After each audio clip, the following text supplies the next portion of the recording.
Salam sejahtera di dalam kasih Tuhan kita Yesus Kristus. Shalom.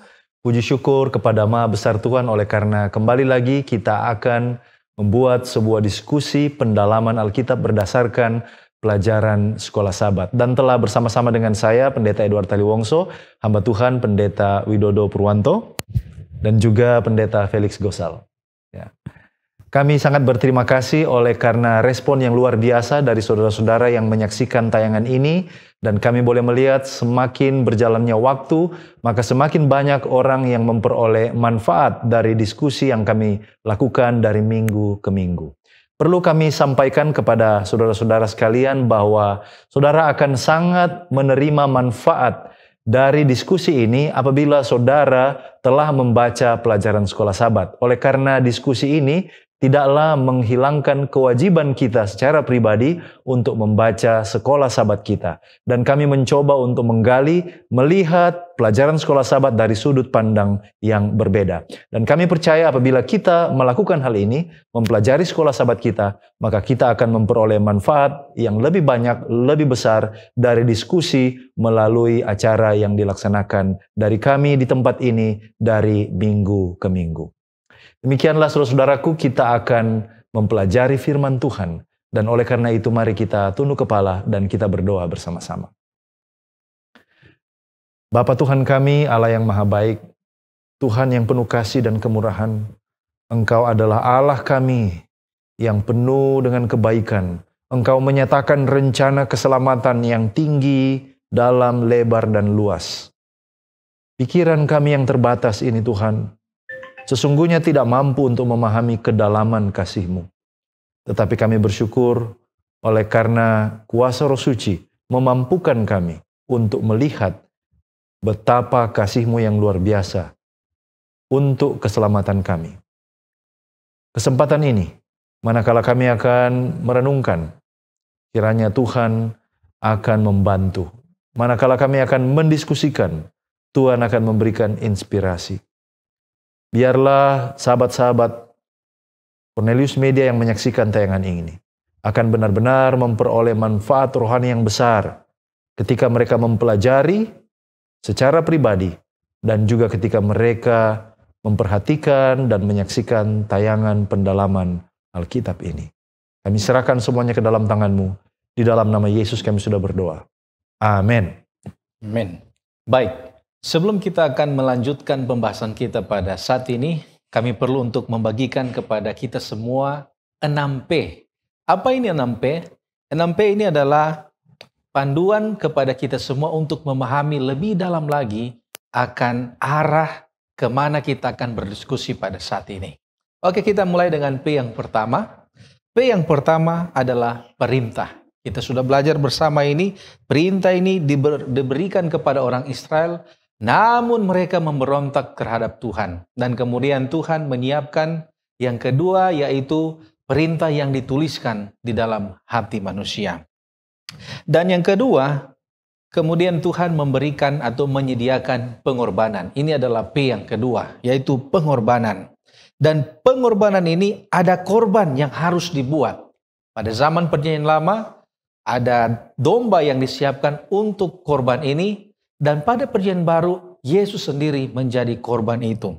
Dan korban ini menyediakan sebuah pengampunan. Itu adalah P yang ketiga, yaitu pengampunan. Melalui penumpahan darah, maka penumpahan ini disediakan kepada umat manusia. Dan pada tahap ini, ada proses yang dinamakan dengan pembenaran. Dan P yang keempat adalah pertobatan.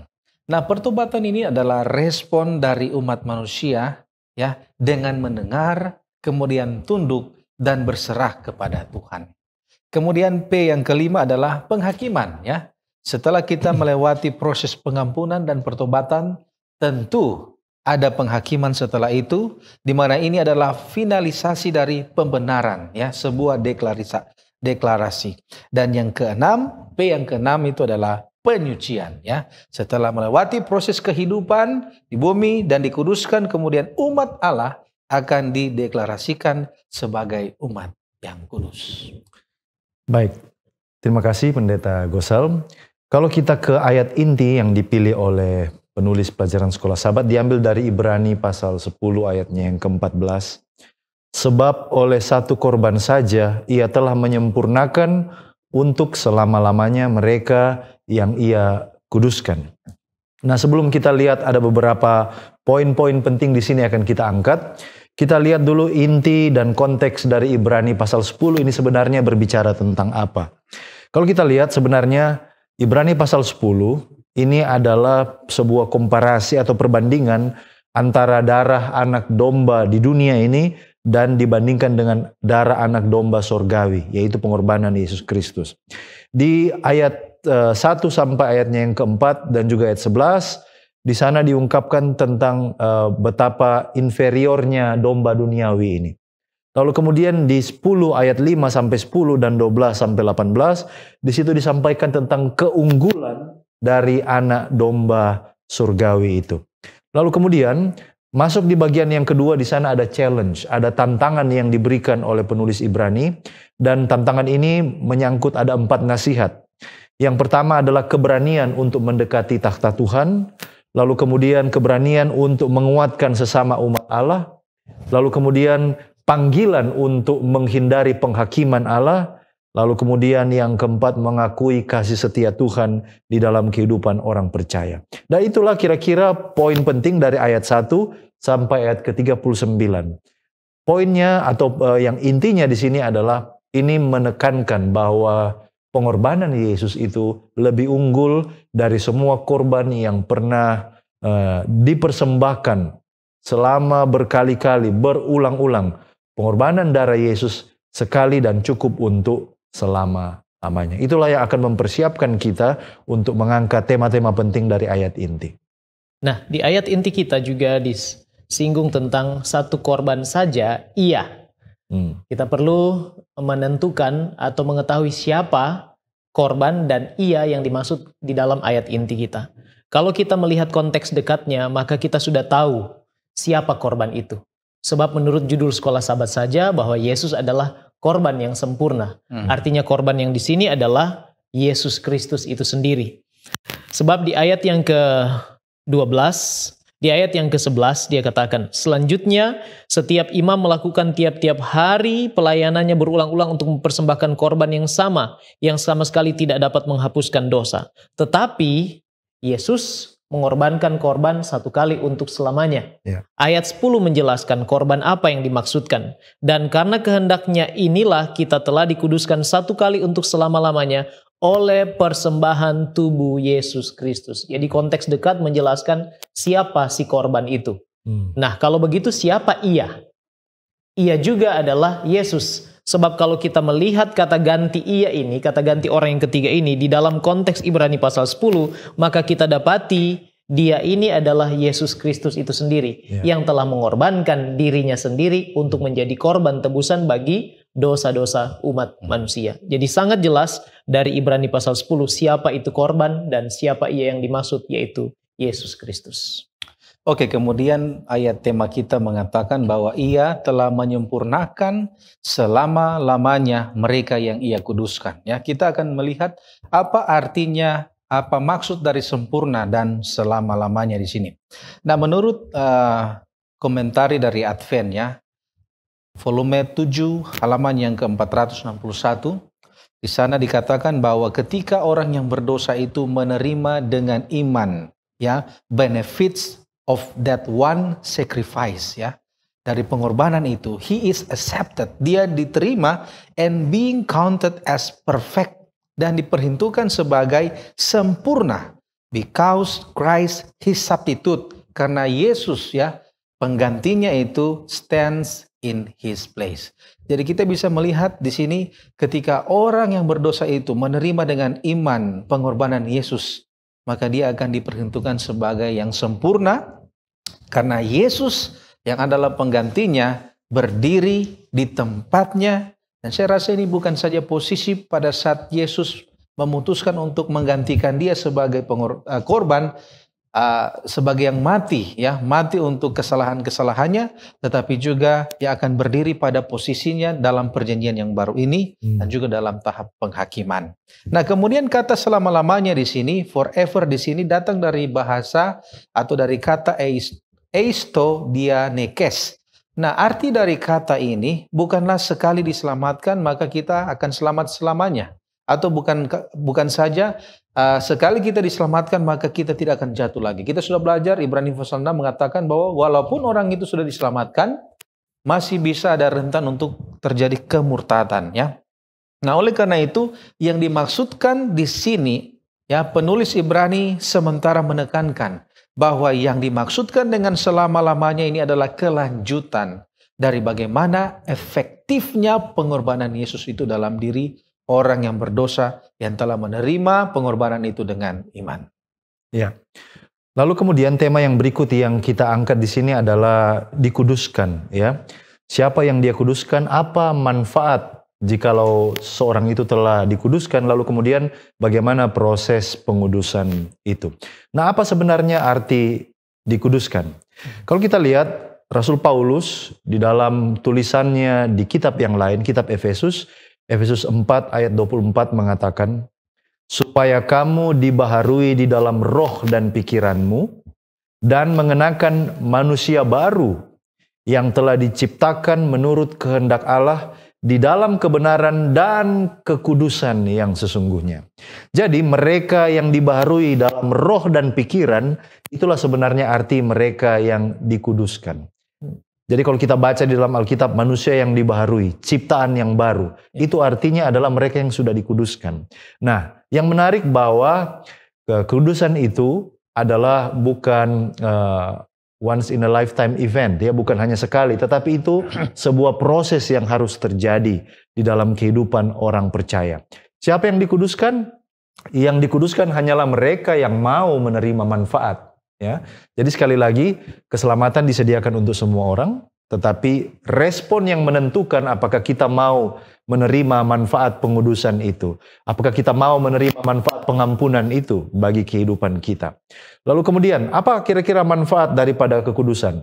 Di dalam konteks Ibrani 12 ayat 14, di sana dikatakan, berusahalah hidup damai dengan semua orang dan kejarlah kekudusan. Sebab tanpa kekudusan tidak seorang pun akan melihat Tuhan. Jadi kekudusan itu adalah sebuah persiapan supaya kita ini cocok untuk bertemu dengan Tuhan di sorga. Ya, supaya kita dipersiapkan untuk hidup kekal di sorga di tempat yang dipenuhi dengan kekudusan. Dan di masa hidup inilah kita harus berlatih supaya kita fit for heaven, supaya kita cocok untuk hidup di sorga. Ibrani 12 ayat 14 yang saya baca tadi bahwa tanpa kekudusan tidak seorang pun akan melihat Tuhan. Jadi semua kita butuh dikuduskan, butuh untuk mengikuti proses penyucian atau sanctification itu. Nah, pertumbuhan kita dalam kekudusan itu berasal dari 3 sumber. Ya, yang pertama firman Tuhan. Yohanes 17 ayatnya yang ke-7. Kuduskanlah mereka di dalam firman-Mu, firman-Mu adalah kebenaran. Jadi bagaimana manusia bisa mencapai kekudusan? Yang pertama firman Tuhan. Yang kedua 1 Tesalonika 5 ayat 17, kita dapat memperoleh kekudusan melalui doa. Yang ketiga Roma 8 ayat 3 sampai 4, kita dapat memperoleh kekudusan, yaitu kalau kita bekerja sama dengan Roh Kudus yang diizinkan berdiam di dalam kehidupan kita. Walaupun saya sebut di sini ada firman Tuhan, ada doa, ada bekerja sama dengan Roh Kudus, ini adalah peran kita, respon kita, tanggapan kita, tetapi kuasa untuk menguduskan bukan dari kita. Kita tidak baca firman Tuhan supaya kita kudus. Kita baca firman Tuhan supaya kita mengizinkan Tuhan menguduskan kehidupan kita. Kita rajin berdoa bukan supaya saya kudus, tetapi kita berdoa supaya saya mengizinkan Tuhan menguduskan pikiran saya melalui doa, perbuatan saya. Ya. Saya bekerja sama dengan Roh Kudus bukan supaya usaha saya dikuduskan, tetapi supaya saya mengizinkan Roh Kudus akan memperbaiki kehidupan saya.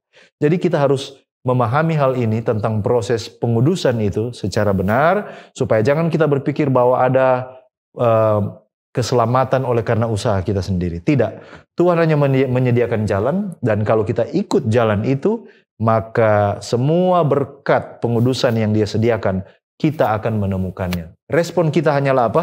Berserah, menerima, taat kepada sumber pengudusan yang Tuhan sudah sediakan bagi kita. Itulah arti dikuduskan dan manfaat dan juga proses untuk mencapai kekudusan itu. Baik, terima kasih Pendeta Taliwongso. Nah, berbicara tentang pengorbanan Yesus, maka kita perlu membahas tentang apa arti dan manfaat dari pengorbanan Yesus itu sendiri. Kita tahu bersama bahwa Allah mengikat perjanjian dengan umatnya. Di dalam perjanjian itu Dia memberikan perintah, hukum untuk ditaati supaya mereka selamat makmur dalam kehidupan ini. Bahkan itu menggambarkan tentang penyediaan Tuhan atas kehidupan mereka. Namun lagi-lagi, di dalam ikatan perjanjian yang dinyatakan Allah dengan umatnya melalui berbagai macam perintah dan hukum, ternyata didapati manusia ini adalah oknum-oknum pelanggar hukum tersebut. Mereka berkhianat terhadap perjanjian yang Tuhan ikat dengan mereka. Dan pelanggaran terhadap hukum-hukum di dalam perjanjian itu menghasilkan dosa. Kita tahu bersama di dalam 1 Yohanes pasal 3 ayat 4, definisi dosa ialah pelanggaran terhadap hukum Allah. Dan di sana ada akibatnya. Sebab dosa ini bukan sesuatu yang main-main. Roma pasal yang ke-6 ayat 23 mengatakan bahwa upah dosa adalah maut. Jadi kalau begitu, apa yang harus dilakukan? Maka manusia membutuhkan pengampunan. Segala utangnya karena pelanggaran telah berkhianat kepada perjanjian itu, maka dia membutuhkan pengampunan sebagai jaminan untuk hutang-hutangnya, supaya dia tidak mendapatkan maut seperti akibat dari dosa yang dijelaskan dalam Roma pasal 6 ayat 23. Nah, di dalam menyediakan pengampunan itu, maka di sana harus ada pengorbanan. Itulah sebabnya Ibrani pasal 9 ayat 22 menjelaskan tentang pengorbanan, bahwa di dalam pengorbanan ini harus ada penumpahan darah. Sebab kalau tidak ada penumpahan darah, maka tidak ada pengampunan. Perjanjian Lama menawarkan satu sistem. Namun sistem yang dilakukan di dalam perjanjian Lama, di mana umat-umat Tuhan diharuskan untuk membawa korban, menyembelih, dan darahnya itu harus dipersembahkan, itu terjadi berulang-ulang. Artinya tidak ada yang sempurna di dalam praktek perjanjian Lama. Sebab itu perlu digarisbawahi, korban hewan atau binatang yang diadakan oleh bangsa Israel pada sistem perjanjian Lama tidak menyelesaikan masalah dosa. Kalau kita berbicara tentang pendamaian, kofar, dalam bahasa Ibraninya atonement itu kofar ya, atau to cover. Darah binatang yang dikorbankan tidak dapat menutupi atau tidak dapat membayar harga dari dosa, atau tidak dapat membersihkan seseorang dari dosa. Sebab itu sistem perjanjian Lama disebut hanyalah bayangan dari apa yang akan dipenuhi di dalam Kristus Yesus, penggenapan dari sistem yang dijalankan itu. Nah, ini menggambarkan rencana keselamatan yang Allah buat sendiri, dan dalam kasih yang besar dan tidak terbatas untuk menjangkau orang berdosa. Di sisi lain dia harus menjalankan prinsip pemerintahannya, itu kasih dan keadilan. Maka seseorang harus menggantikan posisi manusia dalam pengorbanan ini. Bukan hewan, tetapi sosok yang lebih sempurna, yaitu Yesus Kristus itu sendiri. Jadi Yesus di dalam ukuran kasih dan rahmat Allah yang pikiran kita tidak mampu mengerti, mengambil tempat orang berdosa yang seharusnya saya dan Anda tempati, sekarang diambil alih oleh Yesus sebagai korban yang sempurna. Sehingga manusia yang sudah terjual akibat dosa bisa ditebus dan memiliki jaminan hidup yang kekal. Jadi arti dari pengorbanan Yesus adalah dia menawarkan pengampunan di sana. Penghapusan dosa. Barang siapa yang percaya kepadanya dan menggunakan jasa korban Yesus itu, maka pengampunan disediakan bagi orang itu. Itu artinya. Lantas manfaatnya, kalau kita benar-benar percaya kepada Yesus, maka Tuhan menawarkan jaminan hidup yang kekal. Artinya bukan sekedar pengampunan saja, tetapi Tuhan ingin menjaga umat-umat yang percaya kepadanya dan menerima jasanya, jasa pengorbanannya, diberikan jaminan kehidupan yang kekal. Jadi arti dan manfaat sudah dijelaskan. Nah sekarang, kalau kita lanjut lagi, apa sih yang disebut dengan pengorbanan Yesus? Yang kita tahu adalah Yesus telah mati untuk kita. Dan itu pengetahuan yang umum. Tetapi boleh kita bayangkan pada waktu Yesus datang ke dalam dunia, itu pun merupakan satu pengorbanan. Kenapa? Contoh saja, mantan presiden tidak berlaku lagi sebagai presiden yang aktif. Masih diberikan privileges, masih diberikan hak-hak istimewa di dalam perlakuan, dan juga di dalam pengamanannya masih ada mendapatkan hak istimewa. Yesus kita tahu sudah sejak semula berada bersama-sama dengan Bapa di tahta kemuliaan sorga. Nah sekarang Alkitab menyebutkan di dalam 1 Petrus 1 ayat 20, Wahyu 13 ayat 8, bahwa rencana untuk penebusan itu sudah ada sebelum dasar-dasar dunia ini dijadikan. Artinya di tempat itulah Yesus sudah berkorban kehendaknya untuk menyerahkan segala-galanya kepada kehendak Bapa. Di dalam dia berinkarnasi sebagai manusia, itulah wujud pengorbanan yang pertama, walaupun nantinya akan disempurnakan oleh kematian dan kebangkitannya. Nah, wujud pengorbanan yang seperti ini jelas sekali tercatat di dalam Filipi pasal yang kedua, ayat yang ke-5 sampai dengan ayat yang ke-8. Bahwa hendaklah kamu dalam hidupmu bersama menaruh pikiran dan perasaan yang terdapat juga dalam Kristus Yesus. Walaupun dalam rupa Allah, tidak menganggap kesetaraan itu sebagai milik yang harus dipertahankan. Tetapi dia mengosongkan diri. Jadi segala kemuliaan dan posisi kedudukan yang tinggi dikosongkan semua. Artinya dia memiliki roh pengorbanan dengan kerendahan hati yang ada. Dan dia rela, taat, menghidupkan kehidupan yang sempurna untuk kepentingan kita, bahkan rela taat sampai mati. Jadi Yesus berkorban bukan hanya ketika dia mati, tetapi sejak dia memutuskan untuk datang dalam wujud manusia, itu juga wujud pengorbanan yang mungkin bisa mengilhami kita supaya kita lebih menghargai kasih karunia-Nya. Ya. Baik, terima kasih. Kita punya pertanyaan menarik di sini. Kenapa harus Yesus yang dikorbankan? Kenapa bukan setan saja? Atau mungkin keturunan lain dari manusia yang dikorbankan ya. Nah, mari kita lihat apa yang terjadi, apa yang dituliskan oleh Roh Nubuat di dalam buku peristiwa atau tulisan permulaan ya. Nah, ketika kabar bahwa manusia itu telah memakan buah pengetahuan baik dan jahat ya. Ketika kabar ini tiba di surga, maka bisa dikatakan untuk pertama kalinya terjadi kesusahan atau duka cita di surga ya. Di sana dikatakan bahwa ketika kabar ini tiba, semua kecapi terdiam, semua malaikat membuka mahkota, semua malaikat berduka cita dan kesusahan memenuhi surga. Ya. Nah kemudian pada saat peristiwa ini terjadi, dituliskan rapat memutuskan hukuman diadakan. Maka dibuatlah sebuah rapat dan Ellen White berkomentar di halaman 234 bahwa tidak mungkin bagi Allah mengubah atau mengganti hukumnya untuk menyelamatkan manusia yang hilang ini. Tidak mungkin. Ya, upah dosa adalah maut. Dan keputusan atau langkah awal yang mereka lakukan pada saat itu yaitu mereka memutuskan untuk mengusir ya atau memindahkan manusia ini dari Taman Eden ya. Dengan tujuan supaya mereka tidak lagi bisa memakan buah kehidupan ya. Tidak bisa memakan buah kehidupan dan ada malaikat yang ditugaskan untuk menjaga taman tersebut. Nah kemudian mereka mulai mencari solusi. Apa yang harus dilakukan? Solusi yang pertama tentu adalah kematian atas keluarga Adam. Ya, itu solusi yang pertama. Lalu kemudian solusi yang kedua adalah ada juga malaikat-malaikat yang menawarkan nyawa mereka. Mereka saja yang mati, ya, tidak perlu manusia. Tetapi di akhir rapat tersebut, keputusan pun diambil dan keputusan ini ada 3 hal. Yang pertama, Yesus akan berdiri di antara murka Bapanya dan manusia yang bersalah. Jadi posisi Yesus ini sudah sejak semula berada di sana, ya. Dia adalah orang yang berdiri di tengah antara murka Bapanya dan manusia yang bersalah. Itu yang pertama. Dan yang kedua adalah beratnya dosa akan ditimpakan kepada Yesus sehingga ia akan merasakan akibat dosa itu dan kemudian mengetahui bagaimana menolong manusia. Dan yang ketiga adalah Yesus menawarkan diri untuk menyerahkan nyawanya sebagai korban tebusan. Nah, pada saat Yesus mengatakan demikian, Roh Nubuat mengatakan di dalam tulisan permulaan halaman 233 bahwa malaikat juga menawarkan nyawa mereka.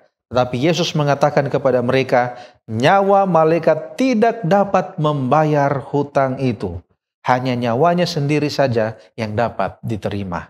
Di halaman 234 kemudian dikatakan, pendurhakaan itu terlalu besar sehingga suatu nyawa malaikat tidak dapat membayar hutang tersebut. Dan kemudian kita akan melihat, kalau begitu ketika Yesus menjadi korban, pengorbanan Yesus itu terjadi. Untuk siapa pengorbanan itu ditujukan? Apakah untuk semua orang yang berdosa di atas bumi ini, atau hanya kepada mereka saja yang percaya kepada Yesus? Di dalam komentar Advent atau SDA Bible Commentary, di sana dikatakan bahwa kasih Yesus itu tidak ada batasnya, atau tidak ada batasan untuk kasih Tuhan. Dan Tuhan juga tidak sewenang-wenang untuk membatasi bahwa ini yang terima, ini yang tidak bisa terima. Ya, pengorbanan Yesus itu untuk semua orang, tidak ada batasan.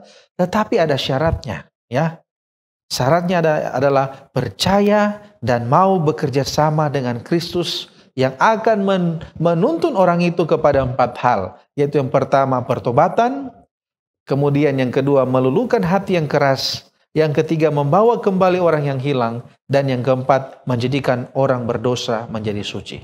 Jadi kematian Yesus atau pengorbanan Yesus itu ditujukan kepada semua orang, siapa saja, tetapi akan bermanfaat bagi mereka yang percaya dan menerima pengorbanan tersebut. Yohanes 1:12 mengatakan, tetapi semua orang yang menerimanya diberinya kuasa supaya menjadi anak-anak Allah, yaitu mereka yang percaya dalam namanya. Baik, terima kasih Pendeta Gosal. Dan kalau kita melihat peristiwa tentang kematian Yesus, pengorbanan Yesus, maka di sana ada seorang murid yang kalau kita perhatikan cerita ini, maka dialah yang berkhianat, namanya adalah Yudas Iskariot. Dan peran dalam tanda kutip Yudas di dalam cerita ini yang menyebabkan pada akhirnya Yesus diserahkan lalu kemudian dibunuh sebagai korban tebusan, ini menjadi suatu pertanyaan. Dan pertanyaan itu direfleksikan dalam sebuah survei yang saya mau bagikan. Survei itu pertanyaannya adalah, was Judas betrayal predestination or a choice? Apakah pengkhianatan Yudas itu adalah sesuatu yang sudah ditakdirkan, ataukah itu ada pilihan di sana? Dan hasil survei itu mengatakan 19% percaya bahwa itu adalah predestination. Artinya sudah ditakdirkan, sudah ditentukan, dan Yudas sama sekali tidak ada pilihan. Dia harus mengkhianati Yesus. Yang kedua, hasil yang kedua adalah 22% responden menjawab itu adalah choice, pilihan. Yudas bisa saja mengambil keputusan bahwa dia tidak akan mengkhianati Yesus. Lalu kemudian 59% sisanya percaya bahwa Yudas itu sebenarnya sudah ditakdirkan untuk mengkhianati Yesus, tetapi dia ada pilihan sebenarnya untuk bertobat sesudah itu. Sesudah dia mengkhianati Yesus, maka dia ada sebenarnya pilihan untuk bertobat. Nah, kita akan lihat 3 hal ini, dan kita akan lihat kira-kira mana dari 3 hal ini, pilihan mana yang tepat dan sesuai dengan pandangan Alkitab. Di dalam dunia teologi, ini adalah sebuah pertentangan antara Calvinism dan Arianism. Ya. Jadi tentang kebingungan ini sebenarnya adalah ketidakmampuan kita manusia terbatas untuk memahami 2 atribut daripada kealahan. Yang pertama adalah foreknowledge of God, kemahatauan Allah, dan yang kedua adalah the sovereignty of God, kedaulatan Allah. Apakah Allah itu berdaulat? Artinya dia menentukan semua. Termasuk berarti kita tidak ada pilihan. Kalau kita bisa memilih dengan bebas, itu berarti apakah kedaulatan Allah itu berkurang? Nah, inilah kebingungan ini, keterbatasan manusiawi kita untuk memahami hal ini yang menyebabkan sampai minimal ada 3 opsi yang ditawarkan dari survei yang saya sampaikan tadi. Nah, mari kita uji satu demi satu. Saudaraku, kalau seandainya kita percaya kepada pendapat yang pertama bahwa Yudas tidak ada pilihan, bahwa dia memang sudah ditakdirkan untuk mengkhianati Yesus, maka bagaimana dengan prinsip Alkitab dan ayat-ayat yang lain yang sebenarnya Tuhan memberikan tawaran? Seperti contoh, di dalam kitab Galatia yang mengatakan bahwa Tuhan itu tidak bisa dipermainkan, apa yang ditabur orang itu akan dituainya. Bahasanya dari bahasa di situ mengatakan bahwa ada pilihan. Engkau akan memilih apa yang akan engkau tabur atau apa yang engkau tuai. Lalu kemudian yang paling jelas tentu saja adalah Yohanes 3 ayat 16. Alkitab tidak mengatakan bahwa Tuhan membatasi jasa pengorbanan itu. Barang siapa yang percaya, dia katakan. Alkitab tidak mengatakan barang siapa yang dia ciptakan untuk percaya. Artinya mereka memang sudah diprogram untuk percaya. Mereka tidak bisa memilih. Jadi di sini kita lihat bahwa ada kekurangan kalau kita percaya kepada yang pertama. Di mana manusia sepertinya kita tidak perlu berjuang, bergumul, bersusah-susah. Kalau memang toh saya sudah ditakdirkan untuk binasa, maka saya pasti akan binasa walaupun hari ini saya sementara berada di dalam gereja. Sebaliknya, kalau saya memang sudah ditakdirkan untuk selamat, walaupun saya sekarang ini kehidupan saya jauh dari Tuhan, toh di ujung nanti saya pasti akan selamat. Ini adalah implikasi di dalam kehidupan setiap hari. Nah, opsi yang berikut, yaitu kalau kita percaya itu adalah sebuah pilihan, ya. Tetapi ada banyak sekali ayat Alkitab yang sepertinya mengarahkan bahwa bagaimana siapa yang akan mengkhianati, itu ada nubuatan perjanjian lama. Bagaimana caranya dia akan mengkhianati dengan sebuah ciuman. Lalu kemudian jumlah uang 30 keping perak, itu juga semua sudah dinubuatkan dari perjanjian lama. Jadi banyak orang berpikir bahwa agak susah bagi kita untuk melihat bahwa sepertinya ini bukan sesuatu yang sudah ditentukan. Itu mungkin kekurangan kalau kita bilang di sini adalah choice, ya. Di mana? Bagaimana kita menjelaskan hal itu? Lalu yang berikut, yang terbanyak, yaitu mengatakan Yudas sebenarnya sudah ditentukan, tetapi dia sebenarnya punya pilihan untuk bertobat sesudah dia mengkhianati Yesus. Sepertinya, karena ini banyak orang yang pilih ini, sepertinya ini jawaban yang paling tepat, tetapi ada kekurangannya. Kekurangannya adalah ini. Jikalau demikian, sepertinya keselamatan kita itu bukan semata-mata dikerjakan oleh Allah. Yudas ada perannya di situ, bahkan Hanas dan Kayafas ada perannya di situ. Orang-orang yang berteriak di pelataran itu, salibkan dia, kami pilih Barabas bukan Yesus Kristus. Mereka juga ada peran di situ. Bahkan setan sekalipun juga ada peran untuk keselamatan kita. Kalau kita menerima pendapat yang ketiga ini. Tapi kita tahu itu semua bukan demikian. Keselamatan kita itu bukan hasil kolaborasi antara Yudas, setan, Hanas, Kayafas, dan juga orang-orang yang menolak Yesus. Keselamatan kita itu adalah murni, adalah inisiatif daripada Allah sendiri. Mari kita lihat beberapa ayat. Ini hal yang tidak mudah untuk dijelaskan dalam waktu 5 menit. Jadi kita mesti butuh waktu memang untuk memahami hal ini. Yang pertama, Yudas sebagai murid, dia itu punya kesempatan istimewa sebagai murid yang terpilih. Yohanes 6 ayat 64 mengatakan begini. Tetapi di antaramu ada yang tidak percaya, sebab Yesus tahu dari semula siapa yang tidak percaya dan siapa yang akan menyerahkan dia. Jadi nomor satu, Yesus sudah tahu siapa yang akan menyerahkan dia. Yohanes 6 ayat 70. Jawab Yesus kepada mereka, bukankah aku sendiri yang telah memilih kamu yang ke-12 ini? Jadi kalau kita bertanya, mungkin Yudas tidak dipilih oleh Yesus. Tidak, Yesus katakan bahwa aku memilih kamu yang 12 ini. Namun seorang di antaramu adalah iblis. Ayat 71, yang dimaksudkannya ialah Yudas anak Simon Iskariot, sebab dialah yang akan menyerahkan Yesus. Dia seorang di antara ke-12 murid itu. Lalu kemudian pada waktu peristiwa perjamuan malam, Yohanes 13 ayat 26. Perjamuan malam itu Yesus sudah tahu siapa di antara murid-muridnya yang akan segera pergi, lalu kemudian mengkhianati dia. Nah, ini yang penting.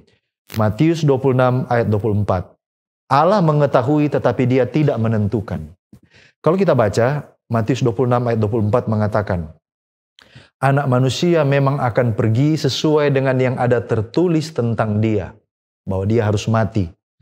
Akan tetapi celakalah orang yang olehnya anak manusia itu diserahkan. Dia yang akan mengkhianati Yesus ini orang yang celaka, bukannya diberkati oleh karena dia membantu proses Yesus disalibkan. Tidak. Yesus mengatakan bahwa celakalah orang yang olehnya anak manusia itu diserahkan.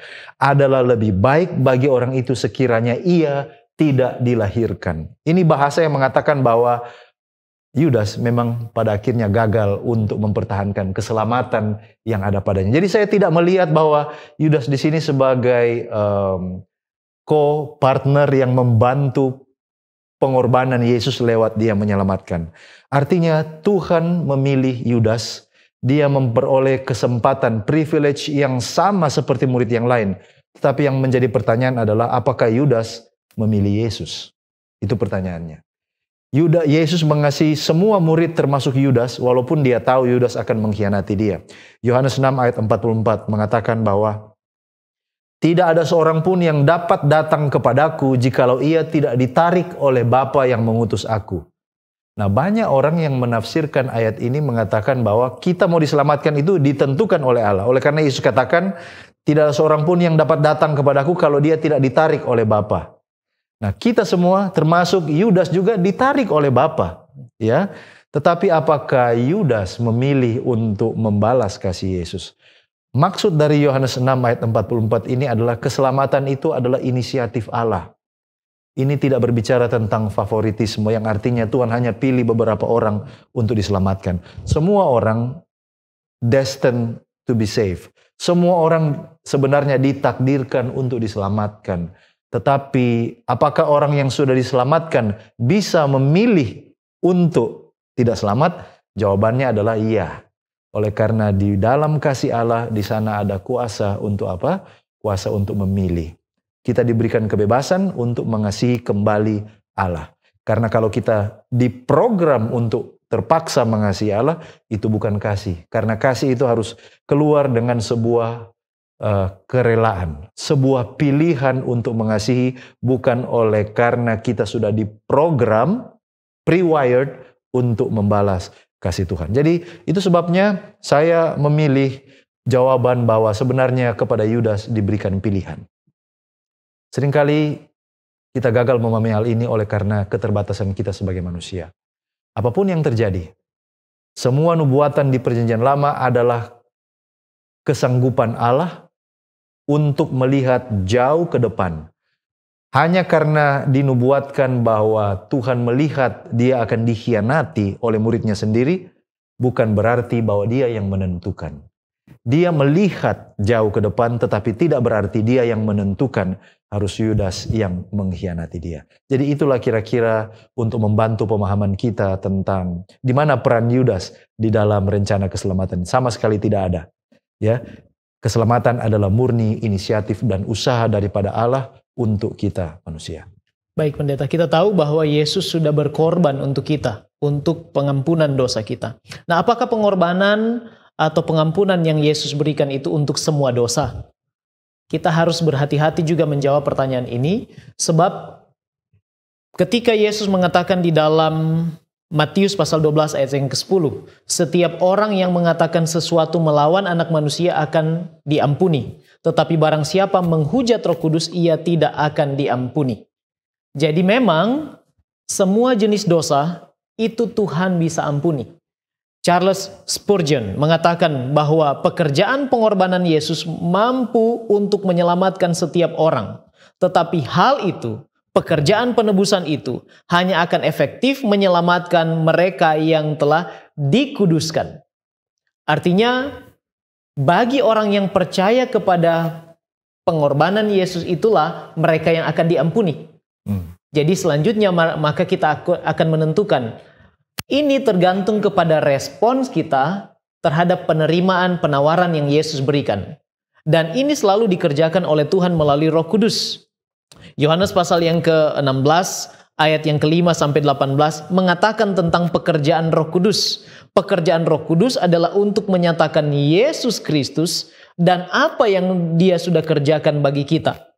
Artinya, ketika Yesus bekerja di hati kita melalui kuasa Roh Kudus, sebenarnya Dia ingin mengingatkan, memberi bayangan kepada kita tentang betapa kita harus menerima jasa pengorbanannya. Nah, masalahnya respon orang itu berbeda-beda. Itulah sebabnya ketika Yesus mengatakan bahwa ada dosa yang tidak diampuni, yaitu menghujat Roh Kudus, dia sedang mengatakan di sini respon orang terhadap pekerjaan Roh Kudus yang bekerja di hati setiap orang. Markus 3 ayat 29 juga mengatakan sama. Apabila seorang menghujat Roh Kudus, ia tidak mendapat ampun selama-lamanya, melainkan bersalah karena berbuat dosa. Yesaya 63 ayat 10 mengatakan, mendukakan Roh Kudus Allah, itu menjadikan Allah musuh yang akan berperang melawan kita.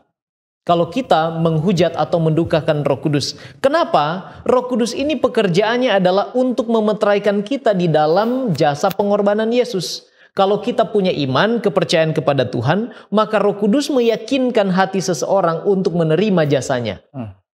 Kalau kita menolak, respon kita adalah menolak, berarti kita sedang melawan pekerjaan Tuhan itu melalui jasa Yesus Kristus. Di dalam Ibrani pasal yang ke-10 ayat yang ke-26, jelas di sana dikatakan, sebab jika kita sengaja berbuat dosa, sesudah memperoleh pengetahuan tentang kebenaran, maka tidak ada lagi korban untuk menghapus dosa. Saya coba mencari komentar dari hal ini, dari ayat ini, dan seorang teolog mengomentari ayat ini dikatakan, to sin willfully speak of someone who has trampled the Son of God underfoot. Jadi katanya berbicara tentang sengaja melakukan dosa setelah menerima pekerjaan Roh Kudus adalah sama seperti seseorang yang menginjak-injak anak Allah di bawah kakinya. Apa maksudnya? Orang ini sedang menganggap, memperhitungkan darah Kristus itu sebagai sesuatu yang biasa. Sama saja dengan pengorbanan dari hewan-hewan atau binatang yang dipersembahkan dalam konteks perjanjian lama. Dan ketika dia melakukan dosa dengan sengaja, maka dia sedang menolak pekerjaan besar Yesus Kristus di kayu salib. Itulah dosa yang tidak akan diampuni, tidak terjangkau. Kenapa? Karena respons orang itu berbeda dengan kehendak Allah. Kehendak Allah adalah Yohanes 3 ayat 16, supaya semua orang percaya dan diselamatkan, mengalami hidup yang kekal. Tetapi ketika Roh Kudus bekerja meyakinkan tentang pengorbanan Yesus dan orang itu menolak, maka dia sedang menjadikan darah Kristus itu sama dengan darah hewan yang dipersembahkan. Dan dia sama sekali tidak menghargai darah Kristus itu sebagai korban pendamaian bagi dirinya sendiri. Dan kalau dia tidak percaya, berarti tidak ada pengampunan dosa untuk hal ini. Dia sedang menghujat dan mendukakan Allah, menginjak-injak jasa anak Allah, menginjak-injak anak Allah yang bekerja melalui kuasa Roh Kudus. Tidak ada pengampunan bagi orang-orang yang memiliki respon terhadap pekerjaan Allah seperti ini. Artinya, Tuhan mau kita datang, mohon ampun, menerima jasanya. Karena sekali lagi, tidak ada pengampunan di luar Kristus. Bahkan darah-darah hewan tidak memberikan pengampunan. Hanya Yesus menolak pekerjaannya, berarti sama dengan mendukakan Allah melalui menolak kehendaknya. Jadi adalah penting bagi kita diamarkan kembali di dalam kitab Ibrani pasal 10 untuk menerima jasa pengorbanan Kristus dengan beriman kepadanya. Kalau tidak, tidak ada pengampunan dosa. Baik, terima kasih. Sekarang kita akan melihat pada proses apa pengorbanan Yesus itu benar-benar bermanfaat, ya, benar-benar efektif. Nah, kita tahu bersama bahwa tadi ketika orang itu bertobat, ya, ketika orang yang berdosa itu bertobat, belum ada jaminan baginya bahwa dia akan selamat, ya. Masih bisa masih bisa dia untuk jatuh di dalam kemurtatan. Lalu sampai di tahap mana sebenarnya seseorang itu benar-benar dapat melihat pengorbanan itu bermanfaat dalam kehidupannya. Di dalam Enduring Word Bible Commentary di sana dikatakan bahwa pekerjaan Yesus itu, pengorbanan Yesus itu akan benar-benar bermanfaat bagi mereka yang telah disucikan. Artinya sudah benar-benar ada perubahan yang terjadi, pertobatan yang terjadi. Manusia yang lama telah ditinggalkan dan telah menghidupkan manusia yang baru. Dan itulah saatnya di mana kita boleh melihat bahwa pengorbanan Yesus itu benar-benar bermanfaat dalam kehidupan kita. Nah, pengorbanan Yesus itu juga akan benar-benar bermanfaat ketika kita menjadi ciptaan yang baru. Di dalam Kebahagiaan Sejati halaman 53 di sana dikatakan, orang-orang yang telah menjadi ciptaan baru di dalam Kristus Yesus akan membuahkan buah-buah roh, ya. Mereka tidak lagi hidup sesuai dengan hawa nafsu mereka yang lama, melainkan dengan iman akan Anak Allah. Mereka akan mengikuti langkah-langkahnya, memantulkan tabiatnya, dan menyucikan dirinya sebagaimana Tuhan suci adanya. Dan kita bisa lihat dalam tahap ini, barulah benar-benar pengorbanan Yesus itu benar-benar bermanfaat dalam kehidupan seseorang itu. Ya, mereka yang telah mengalami proses ini tentu ditandai dengan hukum itu dituliskan di dalam hati mereka. Akan ada inner transformation. Ya, betul sekali pendeta, bahwa pekerjaan pembenaran oleh iman dan penyucian itu berlangsung setiap hari. Dan itu masih berlangsung selama seseorang hidup. Dan itu terjadi hanya di dalam Kristus Yesus. Nah, apakah masih ada pengorbanan Yesus jika seorang sekarang ini jatuh di dalam dosa? Tentu kita membaca di dalam Ibrani pasal yang ke-10 ayat yang ke-10 bahwa Yesus sudah berkorban satu kali untuk selama-lamanya. Artinya, di dalam range waktu, maka jasa Yesus Kristus itu tetap ditawarkan. Walaupun sekarang dia sudah ada di pelayanan Ka'bah surgawi, namun tetap dia menjadi pengantara yang akan memberikan jaminan pengampunan kalau kita menggunakan jasanya. Jadi apakah ketika kita berdosa sekarang masih ada pengampunan? Masih, tentunya. Yang penting kita tetap menggunakan jasa Yesus Kristus. Dia katakan bahwa, ini Spurgeon juga dia katakan bahwa Kristus yang mati di kayu salib Kalvari tidak perlu mati lagi untuk dosa-dosa baru saya, atau untuk menawarkan penebusan yang baru untuk setiap pelanggaran yang mungkin saya lakukan. Sebab betul, memang ketika dia mati dan kita menerimanya, kita dibenarkan. Tetapi bukan berarti itu sudah memberikan karakter yang sempurna kepada kita. Kita masih orang-orang yang sinful, masih berdosa. Secara karakter kita belum sempurna dan mungkin melakukan pelanggaran. Tetapi untuk itulah dia juga menjamin kepada kita bahwa ketika kita datang kepadanya, it is finished, sudah selesai. Masalah dosa tinggal dibawa saja kepada Yesus, maka akan ada pengampunan. Tidak salah kalau Yohanes sendiri mengatakan, Yohanes adalah rasul yang dekat dengan Yesus, salah satu rasul yang dekat dengan Yesus, bahkan dia mengatakan dia ini rasul yang dikasihi. Kenapa? Karena dia tahu kecenderungannya adalah berbuat dosa. Tetapi dia katakan di dalam 1 Yohanes 1 ayat yang ke-9 bahwa setiap orang yang datang mengaku kepada Tuhan, maka Tuhan itu setia dan adil. Dia akan mengampuni dan menyucikan kita dari segala dosa dan pelanggaran kita. Jadi Yesus tidak akan mati lagi. Tetapi ketersediaan untuk pengampunan itu masih berlaku selama seseorang mau menerima jasa perantaraan dan korban Yesus Kristus. Ya, terima kasih. Dan salah satu poin dari rencana keselamatan itu adalah penghakiman. Itu disinggung di pelajaran hari Kamis dari pelajaran sekolah sahabat kita. Dan juga salah satu poin dari 6P yang disinggung oleh pendeta Gosal di awal dari diskusi kita. Kapan masa penghakiman bagi manusia berdosa? Kapan itu berakhir? Lalu kemudian kapan keputusan penghakiman itu dibacakan? Kira-kira ini yang menjadi pertanyaan. Nah, sebelum kita masuk ke pertanyaan itu, ada 3 hal tentang penghakiman yang perlu kita ketahui dengan benar. Nomor 1, penghakiman itu tidak terjadi hanya sekali saja, tetapi penghakiman itu adalah sebuah proses.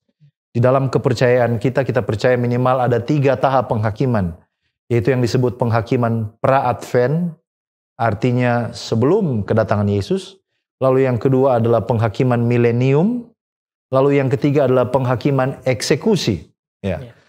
Semua kasus yang sudah diperiksa, setelah diputuskan yang bersalah, lalu kemudian ada saatnya mereka akan menerima apa? Eksekusi, vonis ya, untuk eksekusi daripada vonis hukuman yang sudah mereka terima. Nah, jadi itu adalah sebuah proses. Yang kedua, penghakiman sama sekali tidak membawa keuntungan bagi Allah. Mengapa? Tuhan tidak membutuhkan penghakiman untuk mengetahui jam berapa, tanggal berapa, bulan apa kita berbuat dosa. Dia tahu semuanya. Mazmur 139 mengatakan Tuhan tahu kalau kita berdiri, kita berbaring. Bahkan sebelum lidah kita mengucapkan, dia sudah tahu. Dia tahu semua. Jadi penghakiman pengadilan itu sama sekali tidak bukan supaya Tuhan memperoleh informasi sebelum dia menjatuhkan sebuah vonis bagi kita. Yang berikut, penghakiman itu sebenarnya adalah cara Allah untuk menyelesaikan masalah dosa bukan cuma di dunia ini, tetapi di alam semesta. Sayang sekali kita tidak punya cukup waktu untuk membahas. Tetapi kira-kira kalau kita berfokus kepada penghakiman pra-Advent yang saya percaya sementara berlangsung sekarang ini, kapan itu dimulai? Itu dimulai pada waktu pekabaran malaikat pertama di Wahyu pasal 14. Singkat cerita, kita sebagai gereja percaya bahwa itu terjadi adalah hasil dari penafsiran nubuatan di Daniel pasal 8 ayat 14, yaitu di akhir daripada nubuatan terpanjang 2300 petang dan pagi, di mana tempat kudus itu akan dipulihkan, dan itu artinya Yesus memulaikan sebuah fase pelayanan yang baru di bait suci surgawi, dan itu adalah saat di mana penghakiman dimulai. Di mana itu terjadi? Itu terjadi di sorga. Siapa yang sementara diperiksa? Yaitu orang-orang percaya, orang-orang saleh, yang dimulai dari mereka yang sudah mati, lalu kemudian terakhir mereka yang masih hidup. Apa alat bukti yang digunakan dalam pengadilan itu? Ada dua jenis kitab. Yang pertama adalah jamak, kitab-kitab yang berisi perbuatan. Lalu kemudian ada singular, tunggal, yaitu kitab yang disebut kitab kehidupan, yang berisi daftar nama dari orang yang mengaku percaya kepada Yesus Kristus. Nah, di penghakiman pra-Advent ini Yesus sebagai hakim dan dia juga sebagai pembelanya. Bagaimana saudara dan saya bisa kalah dalam kasus ini ketika Yesus sebagai hakim dan pada saat yang sama dia juga sebagai pembelanya. Ini adalah sebuah kabar baik sebenarnya. Dan tujuan daripada penghakiman pra-Advent adalah untuk menyatakan kepada alam semesta mengapa orang-orang yang akan dia bawa ke sorga ini layak untuk dia selamatkan. Dan ini akan berakhir pada satu waktu tertentu sebelum kedatangan Yesus yang kedua kali. Dan itu adalah deklarasi atau pengumuman dari keputusan dibacakan. Dan kalau kita baca di Alkitab ada di dalam Wahyu 22 ayat 11 mengatakan, barang siapa yang berbuat jahat, biarlah ia terus berbuat jahat. Barang siapa yang cemar, biarlah ia terus cemar. Dan barang siapa yang benar, biarlah ia terus berbuat kebenaran. Barang siapa yang kudus, biarlah ia terus menguduskan dirinya. Itu adalah deklarasi bahwa penghakiman, proses penyucian sudah selesai dan sudah dipastikan siapa yang jahat, siapa yang cemar, dan siapa yang benar, dan siapa yang kudus. Saudara-saudara yang menyaksikan tayangan ini adalah sebuah kabar baik bagi kita bahwa kita memiliki seorang pengantara, kita memiliki seorang pembela, dia adalah imam besar kita, dan dia layak oleh karena dia juga pada saat yang sama adalah korban. Dan korbannya itu sangat tepat, sempurna, dan efektif sekali untuk selama-lamanya. Jasa keselamatan ditawarkan untuk saudara dan saya. Maukah kita membuka hati kita kepada Yesus Kristus dan menerima keselamatan yang dia tawarkan? Kiranya oleh pertolongan Tuhan, diskusi kita pada kesempatan ini dapat menolong saudara-saudara kita yang berada di rumah untuk lebih memahami betapa dalam, tinggi, lebar, dan luasnya kasih Allah yang tidak terbatas bagi kita sekalian. Mari kita tunduk kepala dan kita berdoa. Terima kasih Bapa untuk berkat-Mu. Kami boleh mempelajari firman Tuhan. Kami boleh melihat kasih yang begitu dalam. Berkati kami supaya kami dapat merespon dengan mencintai Tuhan, mengasihi Tuhan, dan mampukan kami oleh kuasa Roh Suci hidup menurut kehendak-Mu. Amen. Terima kasih oleh karena Yesus siang dan malam di dalam masa penghakiman pra-Advent ini berjuang, membela, membersihkan nama kami dari dosa yang kami lakukan. Tolonglah kami untuk percaya sepenuhnya ke dalam tangan-Nya. Terpujilah nama-Mu, di dalam nama Yesus kami sudah berdoa. Amin. Amin.